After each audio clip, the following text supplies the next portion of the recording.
This spring my family and I checked out of our everyday life and spent 2 months cycling through Europe. Beginning of April we started in Basel in Switzerland and cycled from there along the two big European rivers, the Rhine and the Danube, throughout Switzerland, Germany, Austria, Slovakia and Hungary. And in the middle of June we ended up in Budapest, our final destination. In total we cycled 1,400 kilometers. We are a family of 4, 2 adults being cycle enthusiasts and 2 kids, 8 and 6 years old at that time.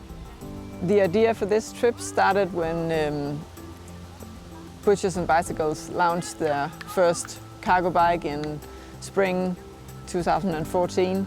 We did some test driving for them in the forests near Copenhagen and thought, why not be the first one to cycle through Europe on this bike? And so we did. Before trying this built-to-tilt system, we would never have gone on a cycle tour with a cargo bike, ever. This bike was like driving a normal bike. In Switzerland and Germany, we faced some really steep gravel path, and it wouldn't have been possible to go on these routes without this tilt system. When you go maybe 45 kilometers per hour on a gravel path and you face a sharp curve, you would be really nervous if you would have a stiff cargo bike. But with this system, you would just lean into the curve and the bike would take you there safely. So that was really one of the main reasons why this bike was a success for our trip.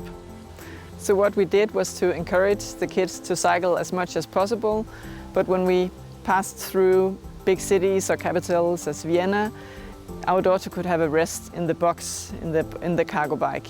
So we didn't have to worry about heavy traffic and she could just have a rest and enjoy the big city from inside the cargo bike. The 2 main reasons why our trip was such a success was the flexibility that this bike gave us and the tilt system that made it possible to go on all these bumpy, dirty roads, steep hills with sharp turns. We would never have been able to do that on a normal, stiff cargo bike. The tilt system was the huge difference for us.